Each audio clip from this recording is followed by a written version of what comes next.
Okay, good afternoon, nurses. So today we're going to discuss your lymphatic system and then your immunity as well. What comes to your mind kapag sinabi nating lymphatic ba? Pag sinabi nating lymphatic system, that is your tawag dito, body's defense system against pathogens, di ba? That is your tawag dito, your notion when it comes to your lymphatic system. Okay? So usually our lymphatic system consists of two semi-independent parts. So what are those two, sir? We have your network of lymphatic vessels, okay? And then your lymphoid tissues and organs is scattered throughout your body. So we actually have different other, organs no, that are related when it comes to our lymphatic system. What are those, sir? We have your lymphatic nodules, yung mga lymph nodes natin, yung mga kulani natin. Okay? I guess alam niyo kung saan nakalakit yung mga kulani natin, yung mga parang bukol na part.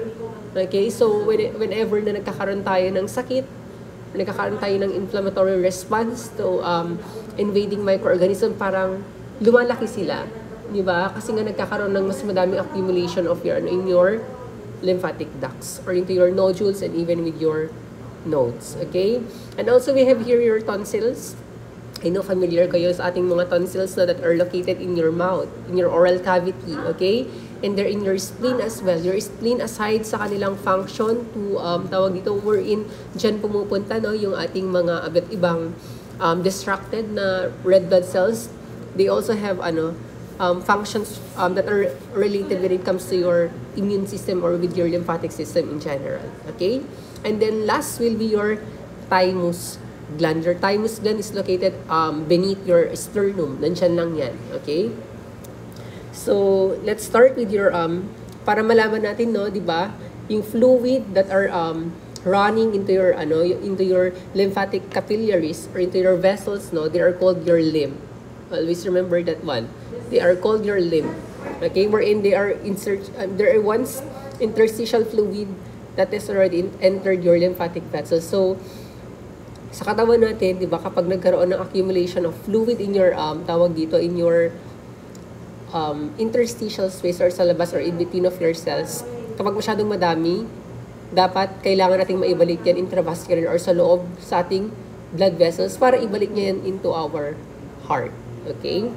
So what are the different functions of your lymphatic system? Number one here, it maintains fluid balance in tissues wherein it returns 3% or 3 liters of fluid a day back to your circulation. So each day, in our capillary networks, there are actually approximately 30 liters of fluid, okay, that leave your blood and enter the interstitial spaces of the body. So lumalabas sila from your blood, intravascularly lumalabas, pupunta sila yan sa labas.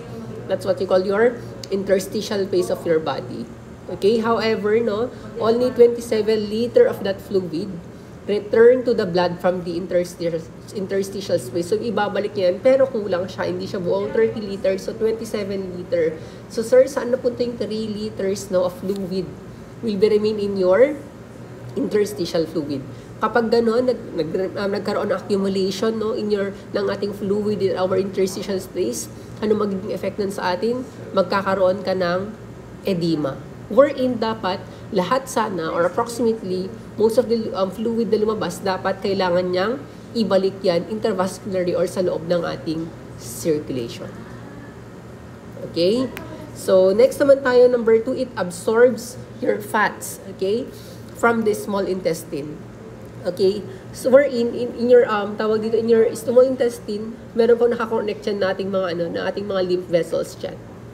Okay, ang tawag natin doon sa mga lymphatic vessels that are located in the lining of your intestinal mucosa or in your digestive tract, that is your lacteals po ang tawag natin dyan.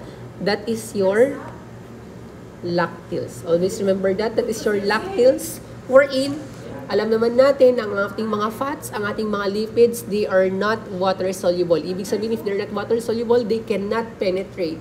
They cannot be, tawag dito, hindi nila kayang pumasok, no, sa loob ng ating blood vessels. So, since ganun ang ng component or tawag dito, ang ganun ang, what do you call this one? Ang itsura ng ating lipids, kailangan natin yan dapat i-absorb. So, through your lacteals in your lymphatic system, okay, mag-aano yan, magkakaroon yan ng absorption of digested fat, ibibigay niya yan sa ating lymph nodes, or ibibigay niya yan sa ating sa mga lymph vessels natin. Okay, and deliver chyle or your fatty lymph into our bloodstream. Okay? Next naman tayo, we have here your defense. It also serves as your immune system. Okay? It serves as a defense mechanism against microorganisms and other foreign substances. Okay? Wherein your tawag dito, it will be filtered from your lymph by your lymph nodes and from blood by the spleen. Okay, wherein yung lymphocytes natin and our other cells, no, they are actually capable, di ba? Alam naman natin yan, na-discuss natin yan sa blood natin before. They are capable of destroying, no, your microorganisms and especially your invading foreign substances. Okay, so they usually fight, no, our lymphatic system, they usually fight with your infections. Aside from that one, they also filter, no, blood and lymph to remove your microorganisms. Okay? So, next na tayo with our lymphatic vessels muna. When it comes to our lymphatic vessels, they are tawag dito, they are actually one-way system. Ibig sabihin ng one-way system, they are very essential, no, sa maintenance of our fluid balance. Okay? So, our lymphatic vessels, they originate as small, dead-end tubes called your lymphatic capillaries. So, wala kasi tayong illustration dito. Ayan, usually, di ba, from your the arteries muna. Your arterioles, paliit yan ng paliit, di ba, to your, next naman tayo with your veins, to your venules. And pag nag-connect yung dalawang yon, yun ang tinatawag natin na capillaries. Okay, sinasabi natin kanina, sir, hindi sufficient na kayang ibalik lahat ng fluid na lumabas sa ating blood vessel, hindi niya kayang ibalik lahat yan. So, through the help of your lymphatic vessels or lymphatic capillaries, kaya natin siyang ibalik. Yung mga fluid na nag-accumulate sa ating interstitial space. Okay? Ayan. So, sabi dito, are all lymph flows, of course naman, usually, unidirectional sila, isa ang flow nila. They usually flow toward the heart or afferent to your heart.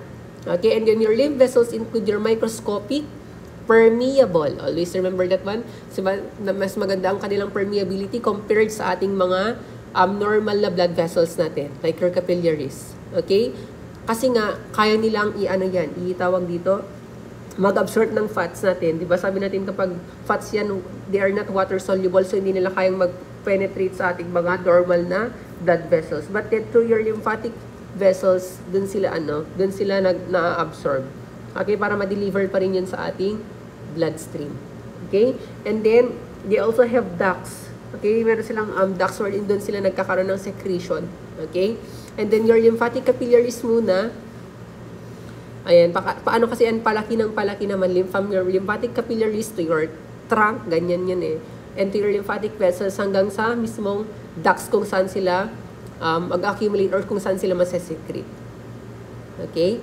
So, sabi natin kanina, your lymphatic capillary structure is actually way differ from your blood capillaries. Kasi kapag sinabi natin lymphatic capillaries yan, they lack actually basement membrane, no? And, sir, ano naman yung tissue na tawag nandun sa ating mga tissue structure ng ating mga lymphatic capillaries? They actually have simple squamous endothelium lang po, wherein nag-overlap sila with each other. Okay? So, next tayo.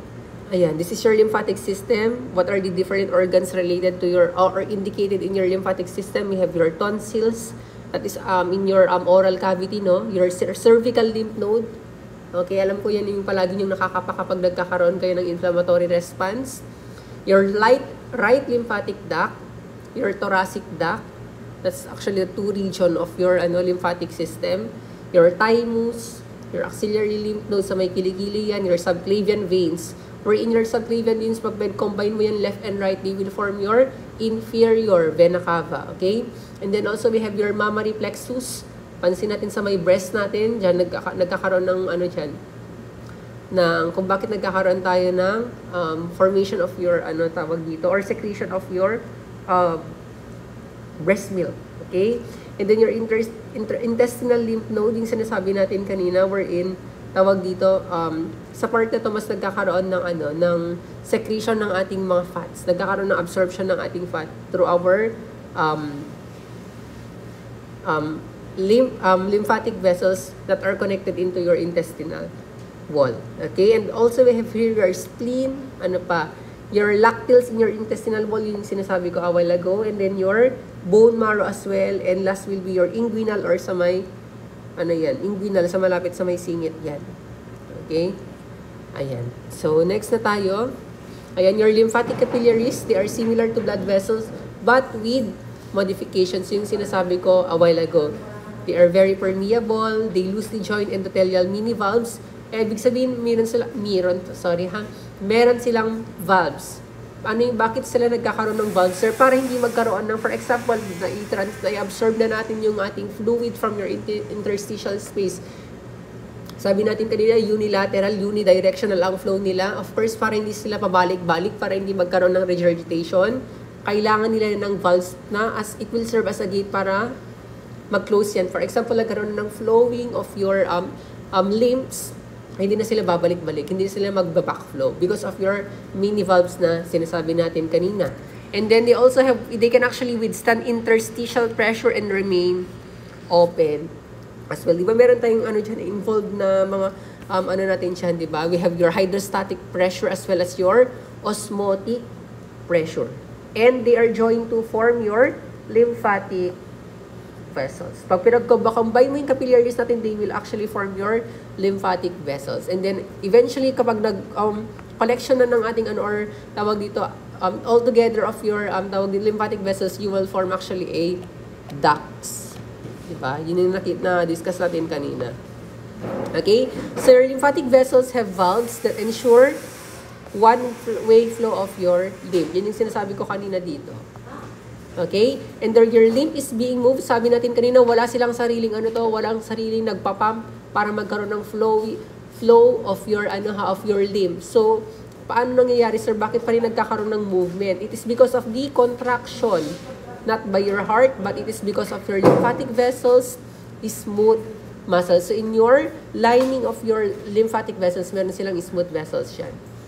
Okay, wherein through your movement of your skeletal muscle action as well with your smooth muscle, nagkakaroon sila ng movement. Okay? And also through your thoracic pressure changes as well. Okay? So, next na tayo. So, ito yung formation ng ating, ito yung formation ng ating lymph and as well as the movement. Sinabi natin, afferent sila towards the heart ang movement ng mga yan. Pabalik sa heart. They are afferent to your heart.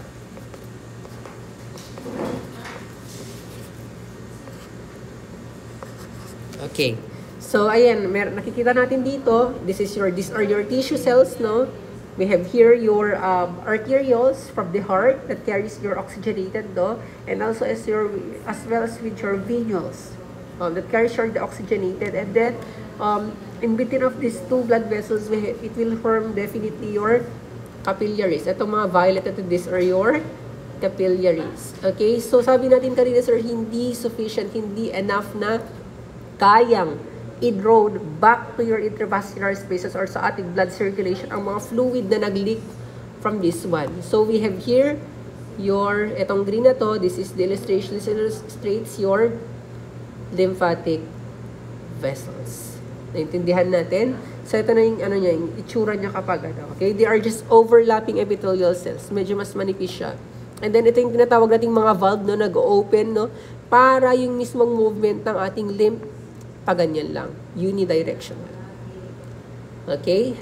Ayan. Next naman tayo with your lymphatic vessels pa rin as part of your continuation, no? Okay? We have here your, wait lang. Sorry.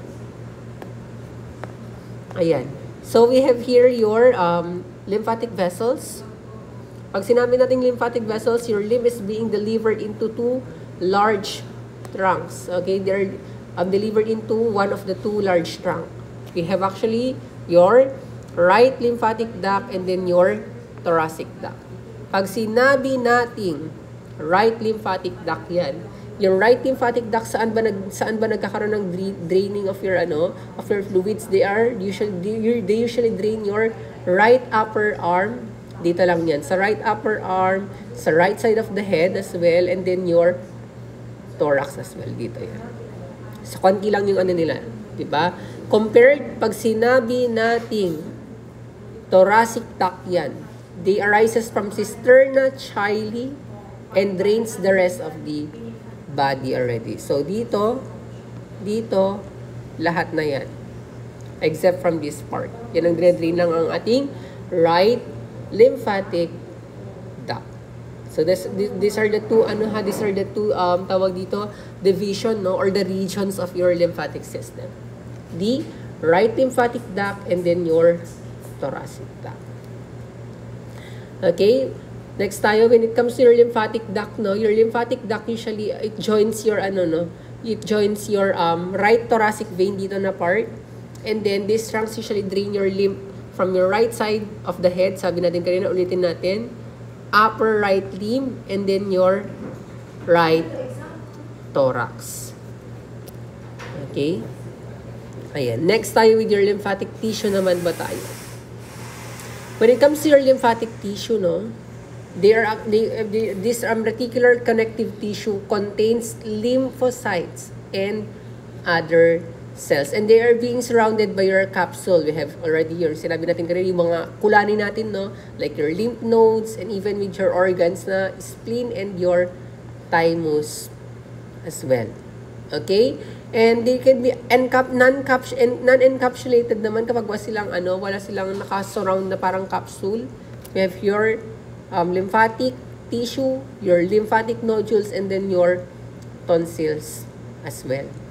Okay, your diffuse lymphatic system or your tissue consists of dispersed lymphocytes and has no clear boundaries.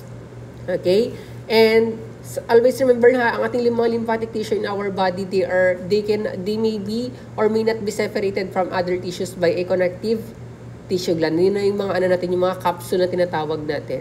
Okay, and then dito sa ating lymphatic nodules, they are small aggregates. Pag sinabi natin lymphatic nodules, they are small aggregates of your lymphatic tissue. Okay? Next tayo. Okay? So, we have here your different, your different tissue pa rin tayo, sa histology pa rin tayo mag-focus. Okay? So, we have here your Peyer's patch and then your Peyer's patch and the appendix. Okay? Pag sinabi natin Peyer's patch, that is the aggregation yan, no? Aggregation of your lymphatic nodules. Okay, isolated cluster of your lymphoid tissue similar to your tonsils. And they are being found, okay, always remember this one, in the wall of your distal portion of your small intestine. And they have similar structures that are found in your appendix. Okay, so these are aggregations of your lymphatic nodules in your distal half of your small intestine. Okay? These are your Peyer's patches. Okay? I think wala kasi tayong illustration. Ayan, this is the illustration of this one. Pag sinabi natin lymphatic nodule, this one. And then this is the diffuse, okay, lymphatic tissue. Okay? Ano bang function? Sorry class. Okay? Ano ba ang function ng ating Peyer's patch, no? In the appendix as well. So, ang ginagawa ng ating Peyer's patches, they usually destroy your bacteria and prevent them from breaching through your intestinal wall. Para ma-prevent yung pagpasok, no? Para hindi makapenetrate or hindi makapasok yung ating bacteria sa ating intestinal wall. And that is because of our Peyer's patches. And aside from that one, they generate memory. Lymphocytes for long-term immunity. For example, nagkaroon ng invasion, no, of your microorganism. And then, gagawa yan ng memory. So, i-memorize yan. And then, just in case na magkaroon ulit ng invasion ng same pathogens, alam na nilang gagawin ng ating katawan. As your defense mechanism, automatically, papatayin nila yan. Okay? And then, next naman tayo, ayan, dito tayo sa ating tonsil as part of your organs. Your tonsil is always remember, it is the simplest lymphoid organs. And they form a ring of lymphatic tissue around the pharynx. And they are located, ayan, ano ba yung iba't ibang location ng ating tonsils? Ito po sila. We have here, pag sabi nating palatine, ito yan. Okay? And then your pharyngeal, so malapit sa soft palate, yan. And then your lingual tonsil, malapit sa ating base ng ating tongue. From the word self-lingual, that is pertaining to your tongue. Okay? So our palatine tonsils, they are either side of the posterior end of your oral cavity. Dito siya. Okay, posterior at sa likod ng ating oral cavity nakalocate ang ating pharyngeal tonsils. And our palatine naman, sinabi natin nasa side yan, okay? Ang ating palatine, they are located in your, baliktad. Okay, your palatine tonsils, they are located either side of your posterior end of your oral cavity. Pag sinabi natin pharyngeal, posterior wall po ng ating nasopharynx. The division between your nasopharynx and then your oropharynx. Nandyan po yung ating pharyngeal tonsils. And then last is your lingual tonsils natin. They usually lie at the base of the tongue. Pag sinabi kasi natin lingual, yan that pertains to your tongue. Okay? So, the epithelial tissues overlying in your tonsils masses invaginates, or ibig sabihin nagkakaroon ng invaginate, parang ano bang ibig sabihin ng invaginate sa Tagalog? Invagination. Okay, hindi ko kasi, para for example, ito sana yung natin, ganyan siya ang invagination kasi ganito yun pag sa illustration. Or basta ganyan siya, okay? And they usually form a blind-ended crypts as well. Okay? They usually crisp, traps, and destroy bacteria and particular matter. So, ang ating tawag dito, ang ating tonsils, no, they protect us against bacteria and other potentially harmful material entering our pharynx, no, from the nasal or oral cavity. Okay? And usually, no, ang ating tonsils, they usually decreases, no? They usually decreases in size as we grow older. Okay? Always remember that one. And then, ayan, ito yung illustration ng ating tonsils. For example, hindi na-filter ng ating nose, hindi na-filter ng ating mouth ang ating na-inhale or na-inspired na air na merong pathogens or microorganism. This is contaminants natin, no? It will be the job of your tonsils to work on that one. To protect us against that bacteria and other potentially harmful material that will actually enter your pharynx. Okay? So, next naman tayo with your lymph nodes. When it comes to your lymph nodes, okay, they are small, no? They are small, round, or bean-shaped. Okay, these are your lymph nodes. Okay? They are small, round, bean-shaped structures ranging from 1 to 25 millimeter long. Ganyan lang po kalaki yung ating mga lymph node. Medyo maliliit lang po sila. And usually, they are distributed along the course of your lymphatic vessels. So, they are actually embedded, no, in connective tissue and clustered along your lymphatic vessels. So, ano ba yung function ng ating, ng ating lymph nodes? Dalawa lang naman yan. That's true for your filtration and then your immune system activation. Always remember that one. Okay, what are the very important functions or essential functions of your lymph nodes? It is for your filtration and for your immune system activation. Okay, dito tayo sa ating tawag dito, saan ba nakalocate yung ating mga lymph nodes? Number 1 yan, yung mga kulani natin automatically nasa inguinal yan, malapit sa singit, sa ating kilikili, and then also with the cervical regions of your body. Okay, di ba meron din tayo sa ating cervical region, sa ating may part ng ating neck. If you're going to palpate it deeply, nandyan yung isang kulani natin or yung lymph node natin. Okay? Balik tayo sa ating two basic functions for your filtration, no, and for your immune system activation. For your filtration, meron pa tayong macrophages that destroy your microorganisms and your debris through endocytosis. Diba? Kapag sinabi natin kakainin niya, mga ating mga macrophages, pag eating yung mga yan, they are phagocytosis. Okay? And then we also have here, pag nagkaroon na ng filtration, automatically magkakaroon ng activation ng ating immune system, wherein it will monitor for antigens and mount and attacks against them. So, meron yan sa exam. So, we have to memorize this part. Okay? So, dito tayo sa ating cervical region.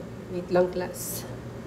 Sa ating cervical region, okay, you have to take note of this one.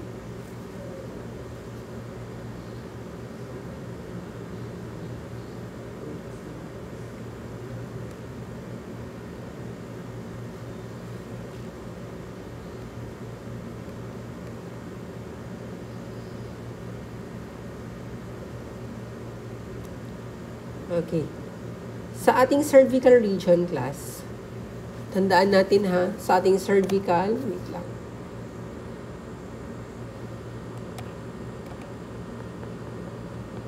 Sa ating cervical and head lymph nodes, they usually filter your lymph from your head and neck. And your axillary sa ating kilikili, anong pinifilter nila, sir? They usually filters your upper, okay?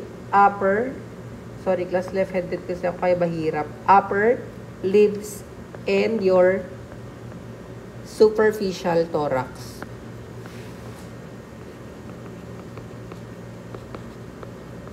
However, with your thoracic naman po, with your thoracic lymph nodes, they usually filter your lymph from your thoracic wall and organs. And we also have your abdominopelvic, no? Meron pa rin yan aside sa ating popliteal and inguinal. We also have your abdominopelvic, I should say, lymph nodes, wherein they usually filter your lymph from your abdomen and your pelvis.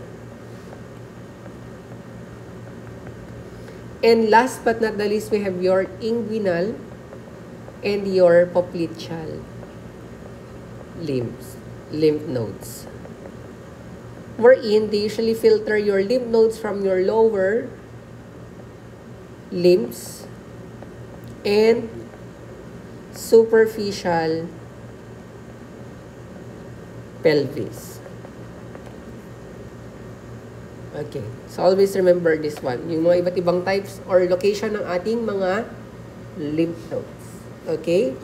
So, this is the illustration of your lymph nodes. Ganito po yung itsura ng ating lymph nodes. Okay, wait lang class, inom lang ako ng tubig.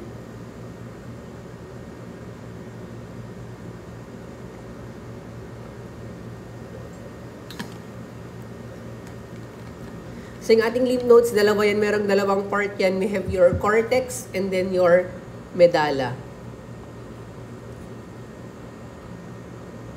Okay, we have your cortex and then your medulla. Under your cortex, sorry class, we have here your diffuse lymphatic tissue. Ayun yung sinasabi natin kanina, yung kulay violet na illustration. And your lymphatic sinuses, yung mga spaces dyan. And then your lymphatic nodule as well, yung mga natin dyan, parang circle part natin dyan. And then your germinal center, yung mismo gitna ng ating lymphatic nodule. And we have here your afferent lymphatic vessels towards the heart yan. You usually carry your lymph node papunta sa ating lymph nodes. They carry your lymph or your fluids to your lymph nodes. Ang ating mga afferent lymphatic blood vessels. And also we have your efferent, no? Outside or against your or away from your lymph nodes. Sila naman yung nagke-carry ng ating mga lymphs away from your lymph nodes. And we have here, ay makikita natin yung nakatangle dyan, we have your artery and then your vein. Okay? So when it comes to our continuation of our lymph nodes, the nodes are bead-shaped and surrounded by fibrous capsule. Ito yung capsule that surrounds your lymph node. And then your trabeculae, okay, your trabeculae extended inward, paloob yan, okay, from the capsule and divide the node into two compartments. Tignan niya naman, okay? This is your trabeculae, divide niya into two. And yung trabeculae mo, in between that two, and it divides your two in mga compartments sa ating capsule, sa ating lymph nodes, okay? And then your lymph nodes have two histologically distinct regions. Sabi natin kanina, we have your cortex and then your medulla. Okay, next tayo, continuation pa rin ng ating lymph nodes. Our lymph nodes, the cortex itself contains your follicles with germinal centers, heavy with dividing B cells. And your dendritic cells nearly encapsulated the follicles. And of course, we have here your T cells that circulate continuously among the blood, among the lymph nodes, and also among the lymphatic stream. And your deep cortex, sa loob-looban yan, it houses already your T cells in transit. Okay? So, next naman tayo with your spleen. Pag sinabi natin spleen, saan nakalocate yan? It is in the left superior side of your abdomen. So, medyo sa may side ng ating abdomen, medyo itaas mo lang ng konti, that is already your spleen. Ito siya. Ayan, this is the location of your spleen. Okay? So, in here, what are the two distinct areas of your spleen? You have to remember this one kasi lumabas sa exam. We have your white pulp and then your red pulp. Pag sinabi nating white pulp yan, okay, sorry. It consists of your mostly lymphocytes yan. Suspended in your reticular fibers and are involved in immune function. That is under your distinct areas of your spleen. That is your white pulp. Pag sinabi nating red pulp yan, they remain in the splenic tissue concerned with disposing of worn out or yung mga distracted na red blood cells as well as the blood-borne pathogens. Pag white pulp, eto yan, tandaan nyo, they are involved in your immune system. Pag red pulp, they are involved with the pagtapon, no, disposing of your worn out RBC or distracted RBCs and your blood-borne pathogens. Okay? And then, ano ba yung average, natin, sir? Ano ba yung average weight of the adult spleen is usually, pag sa lalaki yan, mas malaki. Of course, alaman naman natin na mas malaki ang ating anatomical structure pagdating sa, compared sa mga babae. Diba? Pag male yan, ang kanilang average weight for male, no, ng ating adult spleen is 180 grams yan.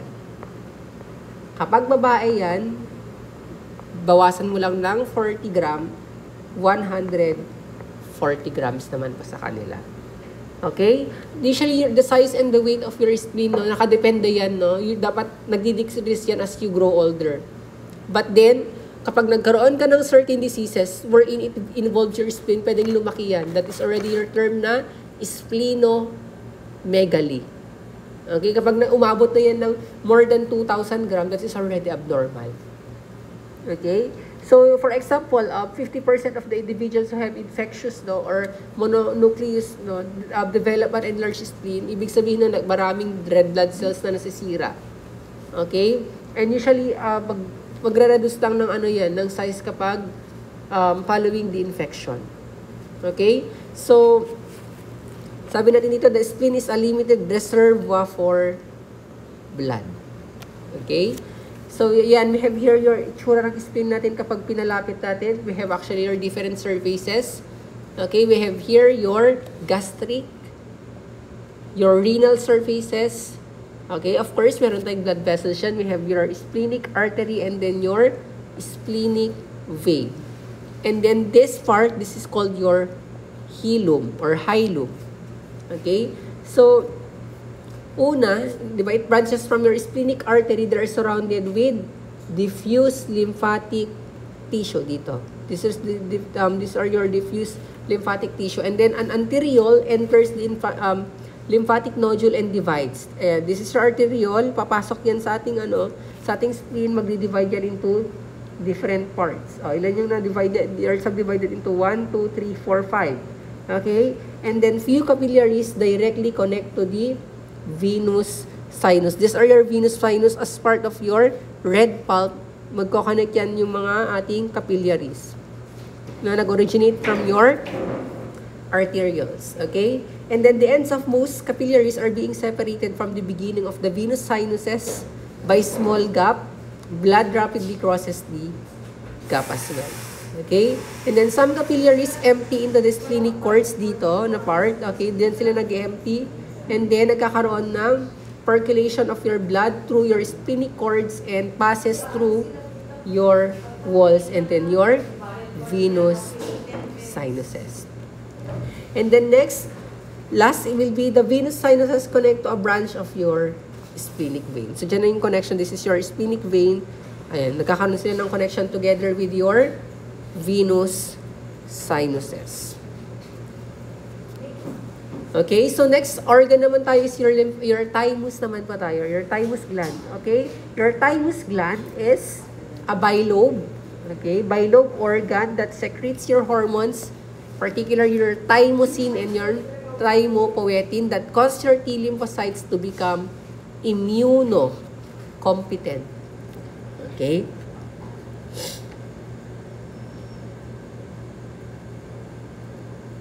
Ayan. So, your thymus gland, saan ba nakalocate yung mga thymus gland natin, sir? Our thymus gland is usually located at the superior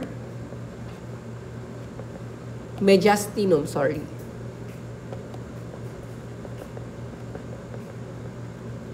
Okay, and the partition dividing your thoracic cavity into the left and right parts. So, this is the illustration. Ayan, this is the illustration of your thymus gland. Diyan po nakalocate yan. Okay? And then, the size of your thymus varies with age. Okay, always remember this one. During infancy, it is found in the inferior neck, okay, and extend in the mediastinum where it partially overlies the heart. And then, it increases in size and is most active during your childhood. And dapat, normally, dapat nag-stop yan na lumaki during your adolescence and gradually atrophies, or ibig sabihin, liliit yan. Or eventually, kahit mawawala dapat yan at the age of 40. Okay? So, as part of the continuation, we have here your thymus pa rin. It differs from the lymphoid organs in important ways. Bakit, sir? Usually, your thymus usually produces your T lymphocyte. Always remember that one. Okay? And sabi dito, it functions strictly in T lymphocytes maturation, and it does not directly fight against your antigens. Okay? So, ito yung itsura ng ating lymphatic system. Okay? Nakaano siya, parang nakadikit siya malapit sa my heart mo. Okay? The stroma of the thymus consists of your star-shaped epithelial cells. They are not actually reticular fibers compared to sa ating tonsils kanina, and even the other types of organs included in your lymphatic system. Okay, and then these thymocytes secrete the hormones that stimulate lymphocytes to become immunocompetent. Ibig sabihin ng immunocompetent, they have the ability to fight against your disease contaminants natin, or yung mga pathogens, disease contaminants, or microorganisms natin. Okay? So, this is the illustration of your thymus gland. Okay? Meron pa rin siya tayong trabeculae, and of course, yung lobules natin, they are still divided into two. We have your cortex, and then your medulla. And also, we have here your thymic corpuscle. Okay, so we have here the overview of your lymphatic system. Okay? So in here, ang ating lymphatic capillaries, they remove fluids from different tissues of our body, especially in our interstitial spaces. And they become, and tawag na rin sa fluid that are being secreted or being in your lymphatic vessels, they are your lymph. Okay? And then your lymph usually flows from the lymphatic vessels which have valves that prevent regurgitation of your backflow of your fluid. And then your lymph nodes filter. Okay? Your lymph node filters your lymph and are the site of your lymphocytes respond to any infections. And then after that one, dito letter D na tayo, nagkakaroon ng ang ating mga limbs or ang ating mga fluids, they usually enter your thoracic ducts or the right lymphatic duct. And then it enters your blood na. Okay? Kapag nakapasok na yan, papasok na yan sa ating blood. And then, una muna, dun sa ating, tawag dito sa ating lacteals that are located in your small intestine. Diba? Sabi natin kanina, your lacteals usually, tawag dito, they absorb your fats and enters your thoracic duct as well. And then your chyle, which is the lymph-containing fat, papasok na yan sa ating blood vessels. Okay, dito tayo sa ating spleen. Okay, in our spleen, they usually filters your blood and is the site where lymphocyte responds to any infection. Your lymphocytes, especially your B and T cells, originate from your stem cells in the red bone marrow. Always remember this one. And then your pre-B cells become your mature B cells in the red bone marrow and already being released into your blood. And then the pre-T cells enter the blood and migrate, papunta yan sa ating thymus gland. Okay? Nagkakaroon ng separation of your B cells and your T cells as well. Yung T cells natin, yung B cells natin pupunta yan sa ating blood circulation. Your T cells pupunta muna sila sa ating thymus gland. Okay? They usually enter the blood and migrate to the thymus gland natin. Wherein your pre-T cells derived from your red bone marrow, tumataas yung number nila, tataas yan, dadami sila and become already your mature T cells that will be soon released into your circulation. Okay? So your B and T cells from the blood enter already your lahat ng ating lymphatic tissues. And then these lymphocytes can remain tissues or pass through them and return to your blood. Okay? Your B and T cells can also respond to infections kapag na-detect nila yan, dividing and increasing in number. And some of the newly formed cells enters the blood and circulate to the other tissues. So this is the overview of your lymphatic system. Thank you for listening.